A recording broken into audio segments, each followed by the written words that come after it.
Bonsoir tout le monde, j'espère que vous allez bien, j'espère que vous vous portez bien, j'espère que le moral se porte bien, surtout le moral. Peut-être que toute la santé d'un être humain dépend de son moral, j'en ai la profonde conviction et j'en parle en connaissance de cause quand on voit ce que nous avons vécu en Algérie. Quelquefois, le corps fonctionne à merveille, mais lorsque le moral flanche, eh ben, tout s'effondre et tout finit par tomber et tout flanche. Et je m'attelle, j'espère que vous allez bien. Nous sommes le 21 juin et je voulais partager avec vous un coup de gueule. Un coup de gueule contre les dirigeants algériens, notamment les dirigeants du secteur des hydrocarbures. Et je voulais vous donner un exemple qui démontre ou là, qui nous permet de visualiser dans notre esprit tout le fossé qui existe entre les dirigeants patriotes qui travaillent sincèrement pour l'intérêt général de leur pays et qui bossent vraiment pour que leur pays puisse se développer et évoluer, et les corrompus, les incompétents, les véreux, les énergumènes qui occupent des fonctions politiques et qui passent leur temps à débiter des mensonges juste pour rester dans leur poste et berner l'opinion publique de leur pays. L'exemple sur lequel je vais m'appuyer, c'est l'exemple du Qatar. Le Qatar, on va beaucoup en parler durant cette année 2022. D'abord, il y a eu la Coupe du Monde de 2022 vers la fin de l'année, novembre et décembre 2022. Mais on en parle beaucoup ces derniers temps à cause ou la grâce au gaz naturel. Le Qatar qui est en train de renforcer, de profiter à mort de la crise énergétique qui est née dans le sillage de la pandémie de la Covid-19 d'abord, mais ensuite et surtout de la guerre lancée par la Russie contre l'Ukraine, qui s'est transformée en une guerre opposant la Russie à l'ensemble du bloc occidental, États-Unis, Europe de l'Est, Europe de l'Ouest, États-Unis, Union européenne, et ce depuis fin février 2022. Le Qatar qui a multiplié les contacts et qui vient de lancer un projet méga historique. Mais un projet historique, un méga historique. Alors, le Qatar vient de lancer l'exploitation du plus grand gisement gazier au monde. Le plus grand gisement gazier au monde. Et le 19 juin, plutôt entre la mi-juin à D, il y a eu deux grands géants mondiaux qui s'appellent Total, le géant français, et Eni, le géant italien, qui ont décidé d'investir dans ce gros projet qui va nécessiter un investissement de plus de 28 milliards de dollars. Le projet Ayatollah, le projet Northfield Est NFE, qui porte sur un gisement de gaz offshore situé entre le Qatar et l'Iran et qui est la propriété de Qatar Energy. Et il s'agit du gisement actuellement classé le plus important, ou le plus grand gisement de gaz naturel découvert au monde. Et qui va être lancé officiellement. Les travaux de réalisation de toutes les infrastructures et l'exploitation de ce gisement a été confiée en partie à Total, et le géant italien qui est le Total italien Eni, en Algérie, va prendre lui aussi une participation de 25% qui vont se la partager. Alors, Eni va prendre une part de plus de 33% dans le projet. Le Qatar Energy va rester majoritaire, mais ce sont les Français de Total et les Italiens de Eni qui vont exploiter essentiellement ce gisement. Ce sera un investissement de 28 milliards de dollars qui permettra au Qatar d'augmenter sa production de gaz naturel liquéfié de 60%. Allez, je liquéfié parce que le Qatar n'a pas de gazoduc comme l'Algérie, il est loin de l'Europe, il ne peut pas construire des gazoducs, mais il sera des centaines de milliards. Alors il prend le gaz naturel, il le transforme en liquide, ça s'appelle du GNL. Il a une flotte de pratiquement plus une soixantaine de méthaniers. Il a commandé depuis 2020-2021 une centaine de méthaniers. Je vous laisse les ambitions, la prospective, la planification.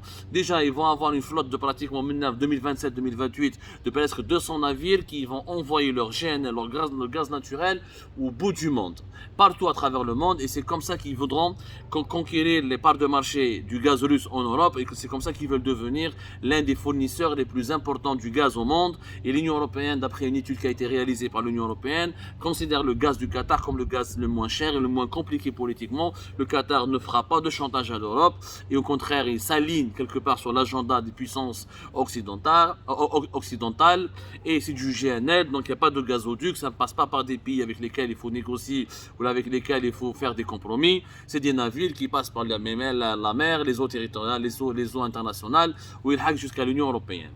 Le Qatar est premier producteur au monde de GNL avec l'Australie et les États-Unis, ils se partagent le leadership mondial. Avec ce projet, le Qatar risque de devenir le leader mondial.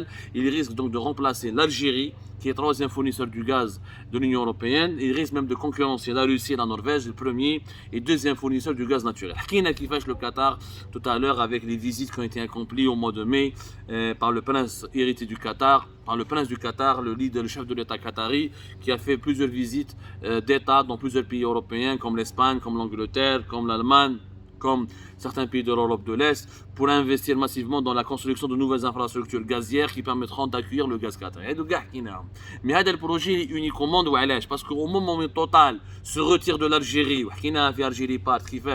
pour s'est retiré en Algérie alors qu'elle avait un projet de 1,4 milliard de dollars depuis 2018 au Madarouch, ou au Qatar pour un projet de 28 milliards de dollars où ils ont signé une grande cérémonie.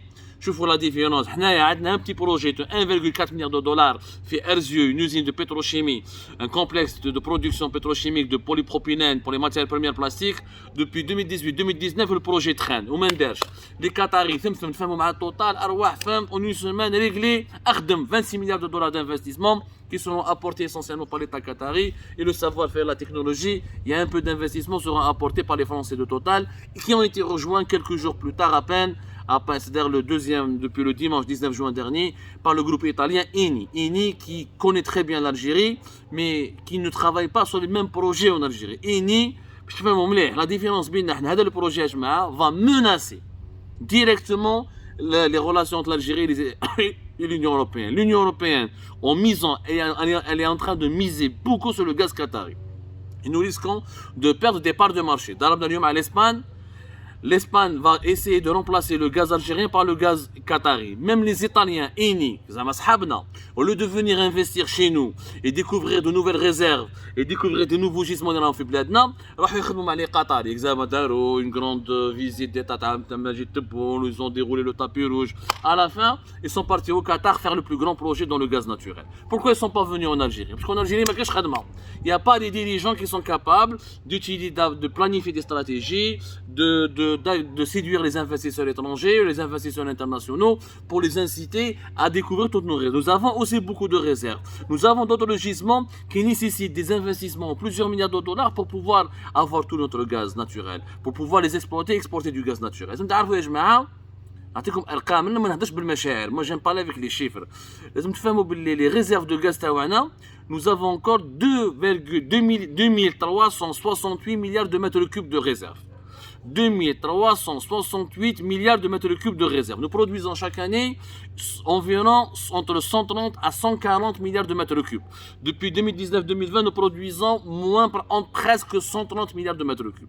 Alors que nous avons des réserves de 2368 milliards de mètres cubes. Sauf que beaucoup de nos réserves sont situées dans des zones difficiles, inaccessibles pratiquement, loin des centres de production traditionnels,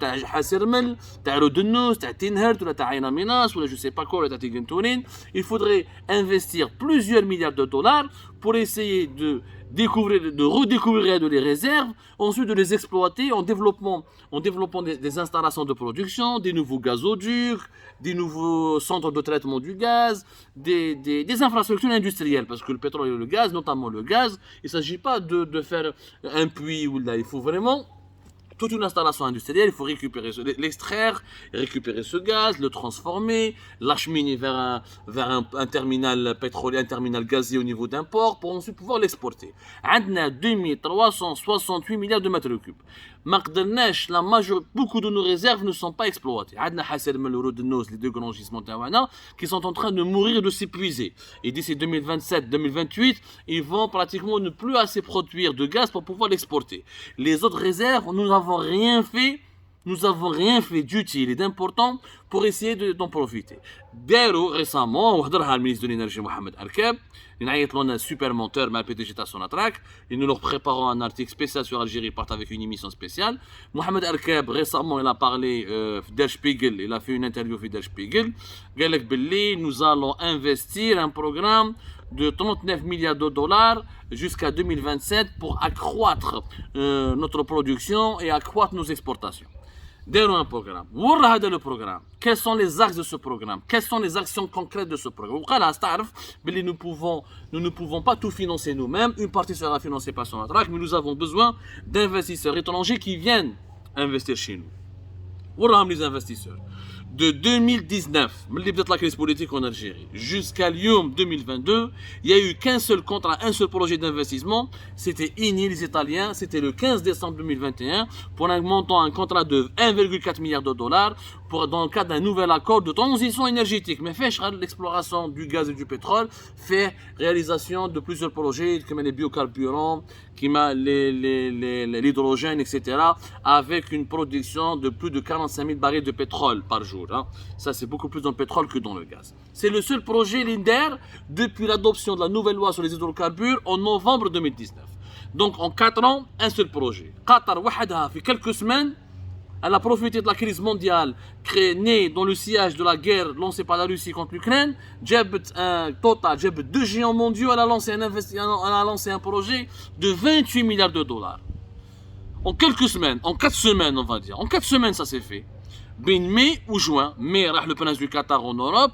Juin, ils ont conclu les négociations rapidement à Total. Et deuxième, en bas des cas, ils ont conclu les négociations avec Eni, les Italiens. Ils ont lancé le projet. Au niveau du plus grand gisement gazier du monde, les Djebinhom offshore, au large des eaux territoriales qataries et iraniennes, dans le golfe Persique. Hadou, en 4 semaines, derrière un projet de 28 milliards de dollars. L'Algérie, en 4 ans, donne un investissement de 1,4 milliard de dollars. Mais ça ne marche parce que Eni, finalement, il ne va pas faire de nouveaux investissements, il va juste reprendre ce qu'il a comme gisement en commun avec Sonatrach, il va juste développer ces gisements existants.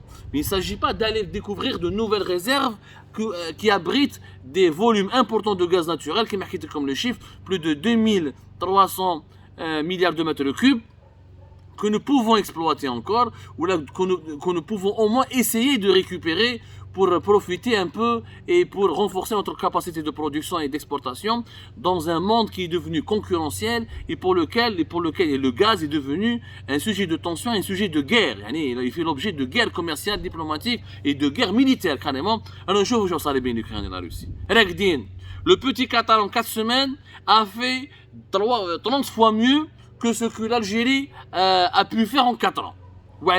Parce que là-bas, ils ont des stratèges. Parce que là-bas, ils ont des opportunistes pragmatiques. Ils ont du pragmatisme. Il y a une crise mondiale. Il y a des rapports de force. Il y a un nouvel ordre mondial qui se dessine.